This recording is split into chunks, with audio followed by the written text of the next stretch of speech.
नमस्कार, आप देख रहे हैं एसपीएन 9 न्यूज़ और मैं हूं आपके साथ मनीष कुमार सैनी। हरियाणा विधानसभा चुनाव के बीच कांग्रेस महासचिव और सिरसा से सांसद कुमारी सैलजा की पार्टी से नाराजगी के साथ ही बीजेपी में शामिल होने की अटकलें लगाई जा रही थीं।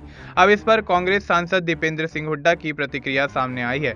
दीपेंद्र हुड्डा ने कहा कि उन्होंने जवाब दे दिया है। अफवाहों के पीछे का कारण बीजेपी आईटी सेल है। बीजेपी आईटी सेल यह नहीं बताता कि भाजपा ने क्या किया है। वे हमेशा कांग्रेस को निशाना बनाते हैं। इस दौरान कांग्रेस सांसद ने कहा कि हरियाणा और रेवाड़ी की जनता ने कांग्रेस की सरकार लाने और हमारे उम्मीदवार को जिताने का फैसला कर लिया है।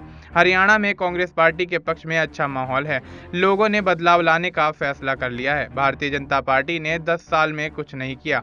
आज हरियाणा बेरोजगारी, अपराध और भ्रष्टाचार में नंबर 1 है। इससे पहले कांग्रेस महासचिव कुमारी सैलजा ने नाराजगी की खबरों के बीच सोमवार को कहा कि वह कांग्रेसी हैं और अगले 2-3 दिन में चुनाव प्रचार शुरू करेंगी। उन्होंने पार्टी नेतृत्व के साथ बैठक को लेकर कहा कि शीर्ष नेताओं के साथ अक्सर चर्चा होती रहती है।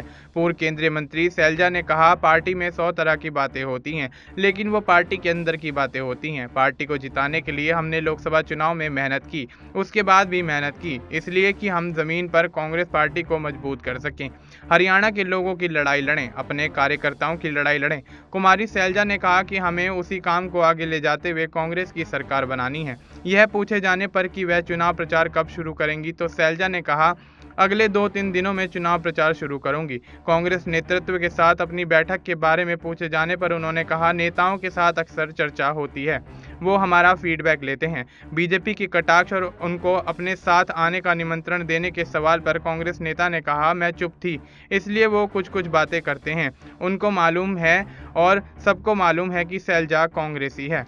अब ऐसे में हरियाणा विधानसभा चुनाव 5 अक्टूबर को होना है, यानी 5 अक्टूबर को हरियाणा में मतदान होगा और 8 अक्टूबर को मतों की गणना होगी और उसके बाद पता लगेगा कि सूबे में आखिर सरकार किसकी बनती है। क्या मौजूदा सरकार एक बार फिर से वापसी करती हुई नजर आएगी या फिर कांग्रेस की सरकार का गठन होता हुआ नजर आएगा। अब देखना दिलचस्प होगा कि हरियाणा विधानसभा चुनाव में किस तरह के समीकरण बनते हुए नजर आएंगे। फिलहाल आपको इस मुद्दे पर क्या कुछ लगता है, आप अपनी राय हमें कमेंट करके बता सकते हैं। बाकी देश और दुनिया से जुड़ी तमाम जानकारी के लिए आप देखते रहिए एसपीएन 9 न्यूज़।